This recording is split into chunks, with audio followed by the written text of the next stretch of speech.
I'm so excited to be doing a channel change right now. We're going to be talking more about motherhood, being a doula, birth and postpartum situations, techniques, comfort methods, and things like that, and a whole lot of self-growth. So if you're interested in any of those topics, please subscribe down below, turn your notifications on so you don't miss a video. The Montessori method is a child-led learning approach that is really based off of a child's natural curiosity and want, need, and love to explore. So as parents, we can kind of take a step back and actually allow our kids to breathe more and have fun and naturally seek things out instead of trying to helicopter parent them, in a sense. Today I'm bringing to you how to integrate the Montessori method into everyday life at home without necessarily going crazy about it, but just trying to figure out how to do it in a really mindful and simple way.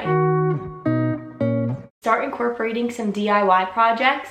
Of course, you'll look online for Montessori toys when you start looking up the things that come along with the Montessori method, and some of these things can get pretty expensive. I would say just taking a step back and not necessarily going for the huge purchases at the start or even ever.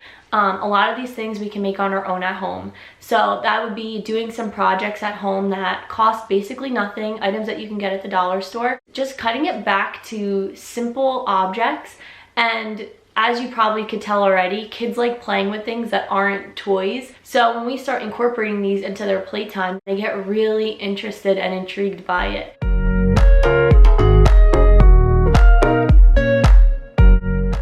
Montessori is so beautiful and intriguing to parents because it really allows space to open up, and this method is just a really great way to create beautiful areas for your children to play. For example, when a child walks into their playroom and they have so many toys, like hundreds of toys, and they leave their playroom saying, "I don't know what to play with, I'm bored, I don't know what to do," that's because they're overwhelmed with their environment. And Montessori naturally allows all of the clutter to be taken out of the room and for it to be displayed in a way that's actually intriguing to the child and welcoming to their interests. So if we notice that our kids are really picking up on matching and sorting or throwing balls, we'll put out a few activities that are pleasing to the eye.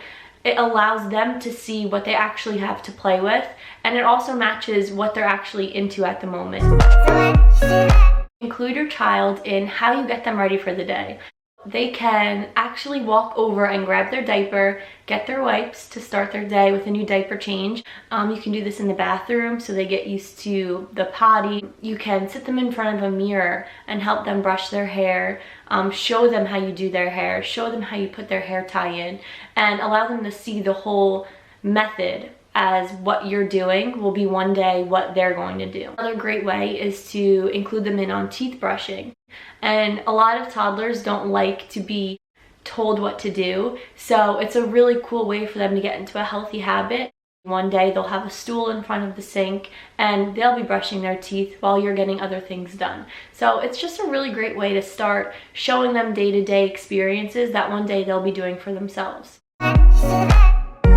Observe and provide feedback for our children.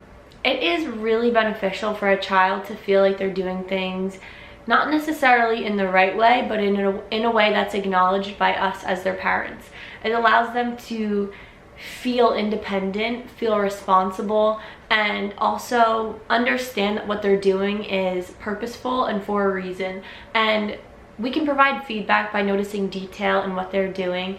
When your child makes a painting or draws a picture or uses crayons, to say to them, "Oh, I like how you use the purple crayon." Showing them that you're acknowledging their work and sharing that experience with them encourages them to keep using their creativity, use what comes to their mind instead of looking for us for direction, and that in itself is a beautiful thing.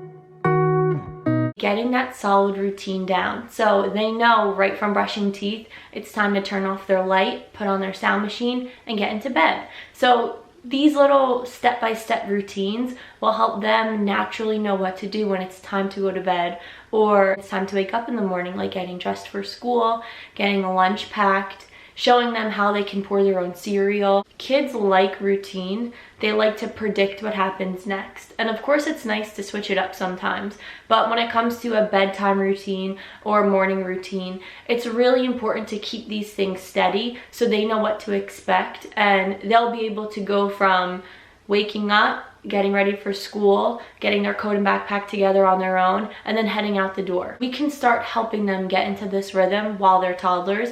The results are just amazing. I brought out crystals for my daughter to play with yesterday, and literally this morning she's walking outside picking up the rocks outside.